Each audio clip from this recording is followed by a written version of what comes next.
जी आपकी बात किसकी सरकार, क्योंकि चुनाव है। न्यूज 24 की खास पेशकश, पूरे चुनाव आप देखेंगे।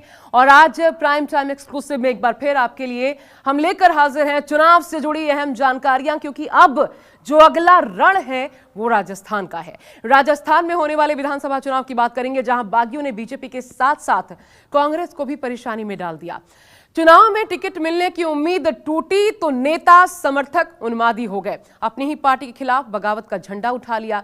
हालात ये कि अब बीजेपी के साथ साथ कांग्रेस में मंथन का दौर जारी है इस बात को लेकर कि कैसे इन बागियों को मनाया जाए, और न माने तो फिर कैसे इनकी काट ढूंढी जाए।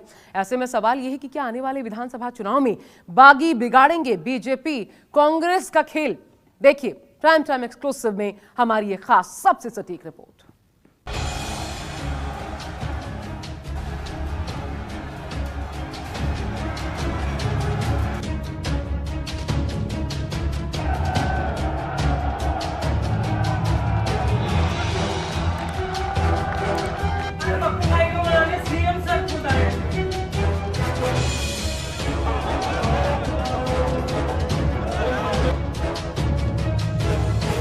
चुनाव में बागियों का बोलबाला, राजस्थान में बड़ा खेला होने वाला।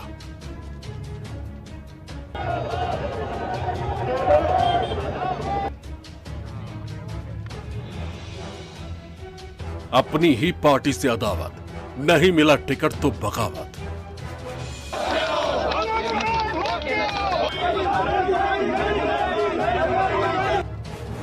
राजस्थान में फंसा बड़ा पेच, बागी बिगाड़ेंगे सत्ता का खेल।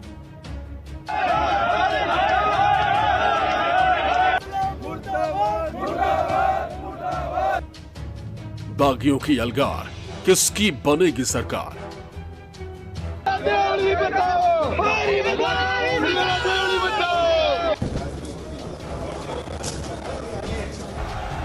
राजस्थान में सिंहासन का महास्वयंवर 3 दिसंबर को होने वाला है। बीजेपी और कांग्रेस दोनों में जनता से जीत की वरमाला पहनने की होड़ मची, लेकिन उससे पहले चुनावी रणभेरी में सभी पार्टियों ने अपनी पूरी ताकत झोंक दी।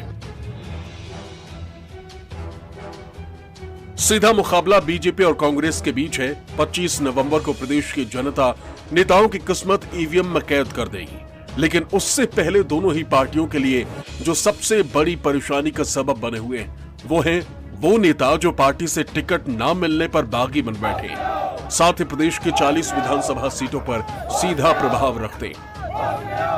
राजस्थान विधानसभा चुनाव के लिए नाम वापसी की आखिरी तारीख बीतने तक भी जब इन बागियों ने अपने पर्चे वापस नहीं लिए तो एक बारगी ऐसे लगने लगा था कि सभी पार्टियां अपनी रणनीति को नए सिरे से तैयार करते हुए चुनावी मैदान में आगे बढ़ने की कोशिश करती दिखेंगी। लेकिन चुनावी मैदान में इन बागियों का दमखमी कुछ इस कदर नजर आ रहा है कि आज भी सभी पार्टियों के बड़े नेता इन बागियों को चुनाव मैदान से हटने के लिए मान मनोबल करते नजर आ रहे हैं, क्योंकि इनकी जीत का समीकरण भी इन्हीं बागियों के चलते गड़बड़ाता भी दिख रहा है। नेता इन्हें समझाने में जुटे हैं, मनाने में जुटे हैं। क्या इन नेताओं की यह कोशिश कामयाब होती नजर आएगी, यह तो वक्त बताएगा। लेकिन फिलहाल तो इनको भी लगता है कि इन बागियों के चलते उनकी जीत का स्वाद कुछ फीका हो सकता है। भले ही मतदान के लिए अब चंद दिन ही बचे, लेकिन कांग्रेस और बीजेपी दोनों ही अपने बागियों की चुनौती से निपटने में लगी। कांग्रेस की ओर से राजनीति के जादूगर सीएम अशोक गहलोत खुद इस मिशन में जुटे हुए।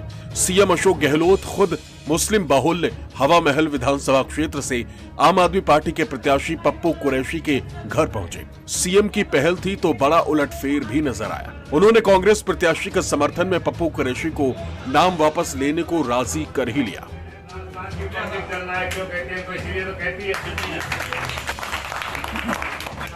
हवा महल से पप्पू कुरैशी के मैदान से हट जाने की वजह से अब सीधा मुकाबला बीजेपी के हिंदू फायर ब्रांड नेता बाल मुकुंदाचार्य और कांग्रेस प्रत्याशी आर तिवारी के बीच रह गया।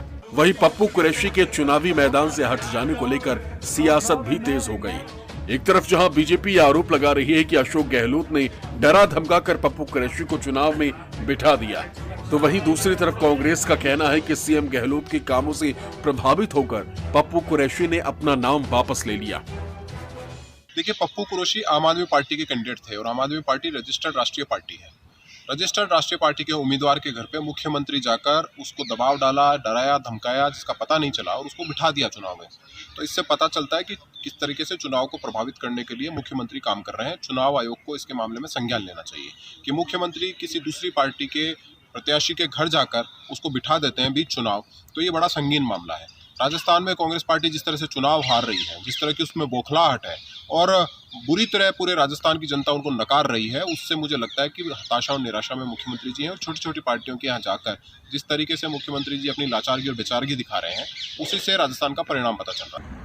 राजस्थान के लोकप्रिय और जनप्रिय मुख्यमंत्री के एक कार्यकर्ता के बुलावे पे किसी दूसरे दल के व्यक्ति के घर पहुंच जाने मात्र से भारतीय जनता पार्टी विचलित हो जाती है और जिस प्रकार के निराधार तथ्यहीन आरोप लगाती है, ये दर्शा रहा है कि राजस्थान के अंदर राजस्थान की जनता 25 नवंबर को रिवाज बदलने जा रही है। कांग्रेस की सरकार पुनः बनाने जा रही है। जो केंद्र की सरकार उनकी गाड़ी कमाई को लूट रही थी, उस समय बचत राहत बढ़त देके जो सौगात दी, इसलिए राजस्थान की 8 करोड़ जनता 25 नवंबर को इबादत लिखेगी, झूठ और जुमलेबाजों को बेनकाब करेगी और गारंटी का मतलब जो गहलोत है उस पर मोहर लगा के पुणे राजस्थान के अंदर कांग्रेस की सरकार बनाएगी। हवा महल विधानसभा सीट की बात करें तो यहाँ कुल मतदाताओं की संख्या है 2,32,751, जिनमें से पुरुष मतदाता 1,24,152 है, वहीं 1,08,594 महिला मतदाता है, जिनमें से मुस्लिम मतदाताओं की संख्या 90,000 से ज्यादा है। जयपुर के हवा महल सीट को बीजेपी का कभी गढ़ माना जाता था, लेकिन पिछले विधानसभा चुनाव में यहां से कांग्रेस ने जीत दर्ज की। चुनावी नतीजे यह भी बताते हैं यहां से ब्राह्मण प्रत्याशी ही हमेशा चुनाव जीतते नजर आए हैं। ऐसे में आम आदमी पार्टी से पप्पू कुरैशी के मैदान में होने के चलते कांग्रेस को अपने कोर मुस्लिम वोट बैंक के खिसकने का डर भी सता रहा था। यही कारण था कि पप्पू कुरैशी को मनाने के लिए खुद सीएम अशोक गहलोत उनके घर पहुंचे। राजस्थान में चुनावी रणभेरी का बिगुल बजते ही माहौल एकदम गर्मा गया। सभी पार्टियों में थोड़ी खुशी थोड़े गम के बादल छा गए, क्योंकि किसी को पार्टी ने टिकट देकर खुश होने का मौका दिया तो किसी का पत्ता काटकर उन्हें गहरे जख्म दिए। ये हाल राजस्थान का है। बीजेपी और कांग्रेस एक दूसरे के खिलाफ लड़ने की जगह अपने अंदर के बगावत से परेशान है। टिकट बंटवारे का घूंघट उठते ही अपने नेताओं को अपनी ही पार्टी का चेहरा नहीं सुहा रहा और नेता दूसरी पार्टी का दामन पकड़ने से भी गुरेज नहीं कर रहे। राजस्थान विधानसभा चुनाव में इस बार सबसे ज्यादा बीजेपी को ही अपनी ही पार्टी के बागी प्रत्याशियों का सामना करना पड़ रहा है और पार्टी नेतृत्व चाहकर भी इनके खिलाफ सख्त कार्रवाई कर कोई बड़ा संदेश नहीं दे पा रहा, क्योंकि अच्छी तरह से जानता है कि इन पर यदि कोई बड़ी कार्रवाई होती है तो पार्टी में शामिल इनके बड़े नेताओं की नाराजगी भी सामने आ जाएगी। यही कारण है कि अब इन दोनों ही पार्टियों की बात की जाए तो बागियों की चुनौती से निपटना इनके लिए सबसे ज्यादा परेशानी का सबब भी साबित हो रहा है। बसेड़ी से सिटिंग विधायक खिलाड़ी लाल बैरवा, नागौर विधानसभा सीट से हबीब उर रहमान, छबड़ा से कांग्रेस के बागी नरेश मीणा, सवाई माधोपुर से अजुजुद्दीन आजाद और सादुल शहर से ओम बिश्नोई का नामांकन अभी रणनीति को गड़बड़ा रहा है। वहीं बीजेपी का कमोबेश यही हाल है। यही वजह है कि बीजेपी ने अपने 40 बागी नेताओं को पार्टी से निष्कासित कर दिया, तो वहीं कांग्रेस ने भी 50 नेताओं को पार्टी से बाहर का रास्ता दिखा दिया। अपनी गारंटियों के जरिए रिवाज बदलकर सत्ता में वापसी का दावा करने वाली कांग्रेस ने वर्तमान विधायकों के खिलाफ एंटी इनकम्बेंसी के चलते 40 से 50 सिटिंग विधायकों की जगह नए चेहरों को मौका दिया, जिसके चलते टिकट की बांट जो रहे कई नेताओं के सपने धरे के धरे रह गए और वो बागी हो गए। एक दूसरे राजनीतिक दल का, जो राष्ट्रीय राजनीतिक दल है, उसके प्रत्याशी के घर मुख्यमंत्री जाकर उस पर दबाव बनाकर चुनाव के समय उसको बिठा रहा है। इसका मतलब ये साफ है कि मुख्यमंत्री अपनी ताकत का इस्तेमाल करके एक दूसरे राजनीतिक दल के व्यक्ति को प्रत्याशी को प्रभावित कर रहा है। कल ही वो वहां पर गए हवा महल में और वहां आम आदमी पार्टी के प्रत्याशी को बिठाया, कल किसी बसपा के प्रत्याशी को बिठाया। इस बात से साबित हो रहा है कि मुख्यमंत्री खुद जाकर अगर ये कृत्य कर रहे हैं, इसका मतलब सत्ता का दुरुपयोग कर रहे हैं। चुनाव आयोग को इसमें संज्ञान लेना चाहिए। राजस्थान में बगावत सर्वाधिक भारतीय जनता पार्टी में, कांग्रेस में उतनी बगावत नहीं है। जो पदाधिकारी इस तरह से खड़े हुए हैं लगातार हम देख रहे हैं। कल परसों में भी हमारे पास काफ़ी लोग आए, उन्होंने रिटायर हो गए हैं प्रत्याशियों के पक्ष में, और उनके पक्ष में प्रचार करना भी शुरू कर दिया है। आने वाले 2 दिन में लगभग हम ये मानते हैं कि अधिकांश जो हमारे पदाधिकारी रहे थे या इस तरह के नेता रहे थे जो टिकट मांग रहे थे, उनमें से काफ़ी संख्या में रिटायर होकर के वापस पार्टी के मुख्य धारा में लौट आएंगे। और एक चीज़ तय है कि यहाँ पे कांग्रेस की लहर है, कांग्रेस प्रत्याशी की नहीं, कांग्रेस की लहर है, कांग्रेस के कामों की लहर है। जनता कांग्रेस के कामों पर वोट देती है क्योंकि कामों से ही उन्हें लाभ मिला है और उसके आधार पर हम विश्वास व्यक्त करते हैं कि निश्चित रूप से हम चुनाव में भारी बहुमत के साथ जीतेंगे। वहीं बीजेपी के पूर्व सीएम वसुंधरा राजे के समर्थक कैलाश मेघवाल, यूनुस खान, बंशीधर बाजिया जैसे नेता भी बागी होकर चुनावी मैदान में ताल ठोक रहे हैं। ऐसे में ये जानना जरूरी है कि आखिर दोनों ही पार्टियों के लिए कौन कौन से नेता मुश्किलें खड़ी कर सकते हैं। राजस्थान में 25 नवंबर को नेताओं की किस्मत ईवीएम में कैद हो जाएगी, लेकिन इससे पहले आपको बता दें बीजेपी कांग्रेस इन्होंने टेंशन बढ़ाने के लिए एक तरीके से बागियों का गढ़ बना दिया है राजस्थान को, क्योंकि राजस्थान की 50 विधानसभा सीटें ऐसी हैं जहां पर इन नेताओं का अच्छा खासा प्रभाव है जो बागी बन चुके हैं। ऐसे में पार्टी पहले तो इन्हें मनाने में जुटी रही, लेकिन जब नहीं माने तो पार्टी से बाहर का रास्ता दिखा दिया गया। तो चलिए जानते हैं वो कौन कौन से नेता हैं जो बीजेपी और कांग्रेस दोनों का सियासी समीकरण बिगाड़ने का मादा रखते हैं, चुनाव में खड़े हैं। सबसे पहला नाम देखिए, चित्तौड़गढ़ से वर्तमान विधायक हैं चंद्रभान सिंह आक्या।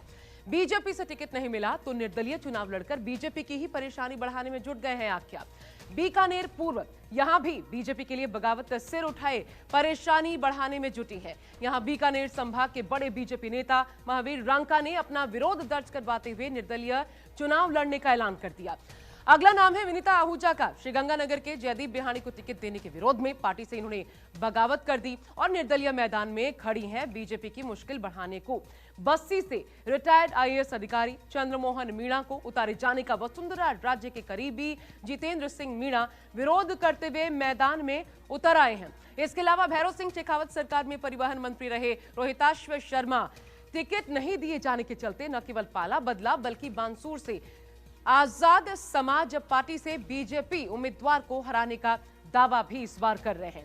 करौली से बीएसपी से कांग्रेस में शामिल होने वाले वर्तमान विधायक लाकर मीणा टिकट नहीं मिला तो विरोध में कांग्रेस नेता दर्शन मीणा बीजेपी से चुनावी दंगल में उतर आए। इसके अलावा नदबई से जोगिंदर आवना के टिकट के विरोध में जितेंद्र मीणा मैदान में है। साथ ही विराटनगर यहां भी भूला नहीं जा सकता, पायलट समर्थक इंद्रज गुज्जर को फिर से उतारे जाने के विरोध में रामचंद सधाना न केवल दूसरी पार्टी में चले गए बल्कि चुनाव भी लड़ रहे हैं।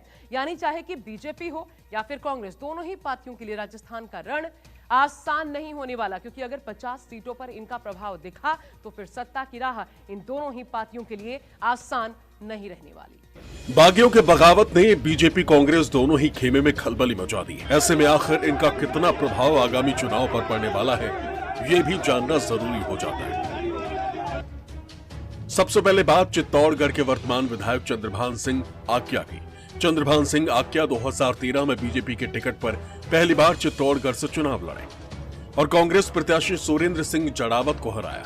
फिर 2018 के विधानसभा चुनाव में भाजपा ने फिर से आक्या को उम्मीदवार उतारा और कांग्रेस प्रत्याशी सुरेंद्र सिंह जाड़ावत को दूसरी बार हराया। इलाके में जमीनी नेता की छवि कमजोर वर्ग में अच्छी खासी पकड़ रखते हैं। वहीं अगर श्री गंगानगर की बात की जाए तो बीजेपी ने यहां पिछली बार की उम्मीदवार विनीता आहूजा का टिकट काटा। विनीता पिछली बार दूसरे नंबर पर रही थी, इलाके में अच्छा खासा प्रभाव रखती। वहीं आधी आबादी में बड़ा जनसमर्थन प्राप्त है। इलाके में जीत के प्रबल दावेदारों में से एक है। सिर्फ इतना ही नहीं बल्कि कई बागी नेता बीजेपी के लिए मुसीबत का सबब बन सकते हैं। लेकिन इसी बीच कांग्रेस खेमे ने भी कई बड़े नेताओं का टिकट इस बार काटा है, जिससे वो सारे नेताओं ने बगावती सुर अख्तियार कर दिए हैं और चुनावी मैदान में पार्टी के खिलाफ ही ताल ठोक दिए। उधर बीजेपी की ओर से भी नाम वापस लेने की आखिरी तारीख तक ऐसी ही कवायद नजर आई। केंद्रीय नेतृत्व की पहल पर पूर्व मुख्यमंत्री वसुंधरा राजे के वफादार राजपाल सिंह शेखावत ने राज्यवर्धन सिंह राठौर के सामने झोटवाड़ा से और सुमेरपुर से मदन राठौर ने अपना पर्चा वापस ले लिया। बीजेपी के राष्ट्रीय उपाध्यक्ष और स्टार प्रचारक वसुंधरा राजे अब तक राजस्थान में आचार संहिता लगने के बाद 30 से भी ज्यादा विधानसभा क्षेत्रों में जाकर चुनाव प्रचार कर चुकी है। लेकिन ये सभी विधानसभा सीट वो है जहां से उन्होंने अपने समर्थकों को इस बार टिकट दिलाने में कामयाबी हासिल की थी। ऐसा कहा जा रहा है कि वसुंधरा राजे नाराज हैं, जिसके चलते वे इस बार उस तरह से चुनावी मैदान में प्रचार करते सभी जगहों पर जाती नहीं नजर आ रही, जैसा कि साल 2018 में उन्हें एक्टिव मोड में देखा गया। फिलहाल तो यही देखना होगा कि वसुंधरा राजे को पार्टी किस कदर आने वाले दिनों में सभी क्षेत्रों में जाकर चुनाव प्रचार के लिए राजी कर पाती है और क्या वे इसके लिए तैयार भी हो पाती है। पार्टी नेताओं के बीच खींचतान से परेशान केंद्रीय गृह मंत्री अमित शाह के फोन कॉल और केंद्रीय मंत्री गजेंद्र सिंह शेखावत के तमाम कोशिशों के बावजूद भी 25 से अधिक विद्रोही अभी भी राज्य चुनाव में आधिकारिक भाजपा उम्मीदवारों के खिलाफ खड़े हैं। वसुंधरा राजे के समर्थक बागी नेताओं में भीलवाड़ा से कैलाश मेघवाल, यूनुस खान, राजेंद्र भांभू, बंशीधर बाजिया, आशा मीणा, अशोक सिंह रावत, भवानी सिंह राजावत, जीवाराम चौधरी के नाम शामिल हैं, जबकि आरएसएस से जुड़े चंद्रभान सिंह आकिया और प्रदेशाध्यक्ष सीपी जोशी के नजदीकी रविंद्र सिंह भाटी भी शामिल हैं। राजनीति में इस बात को लेकर भी चर्चा जोरों पर है कि इस बार कई दिग्गज नेता अपने समर्थकों को उतना टिकट नहीं दिलवा पाए जितना कि वे लगातार कोशिश करते हुए नजर आ रहे थे। ऐसे में वे पार्टी के चुनावी कार्यों में उतनी भूमिका नहीं निभा पा रहे हैं जितनी उन्हें निभानी चाहिए। यहाँ तक कि कई दिग्गज नेताओं को ऐसी सीट से भी चुनाव लड़वा दिया जिसके चलते वे अपनी सीट से बाहर ही नहीं आ पा रहे हैं। ऐसे में यही देखना होगा कि इन नेताओं को यदि एकजुट कर कर दोनों ही पार्टियां चुनाव मैदान में नजर आती तो उसका फायदा किस कदर हो सकता था और आखिरकार क्यों दोनों ही पार्टियां अपने नाराज नेताओं को पूरी शिद्दत के साथ मनाने में इस बार कामयाब नहीं हो पाई। बहरहाल जिस तरह से बागी मैदान में डटे हुए हैं उसके चलते दो दलों में सीधी टक्कर वाले राजस्थान में इस बार मसूदा, अजमेर, उत्तर, कोटपुतली, सवाई माधोपुर, चित्तौड़गढ़, बाड़मेर, बायतू, भीलवाड़ा की शाहपुरा, श्रीगंगानगर, जयपुर की झोटवाड़ा, सांचौर, उदयपुरवाटी, हनुमानगढ़, नोखा, खीवसर, मेड़ता, जालौर, करौली, सपोतारा, सीकर जैसे 68 सीटों पर और बस्ती, चौमू, फतेहपुर, सूरतगढ़, विराटनगर, कपासन, ब्यावर और पुष्कर जैसी 11 सीटों पर चतुष्कोणीय मुकाबला नजर आ रहा है। यही कारण है कि राजस्थान में कांग्रेस और बीजेपी दोनों ही बागियों को आखिरी वक्त तक भी मनाने में जुटी है ताकि मरुधरा के रण को जीता जा सके। बात चाहे कांग्रेस की हो या बीजेपी की, इन दोनों ही पार्टियों के दिग्गज नेता इस बात को अच्छी तरह से जानते और समझते हैं कि अब जनादेश आने में बहुत ज़्यादा वक्त बाकी नहीं बचा है।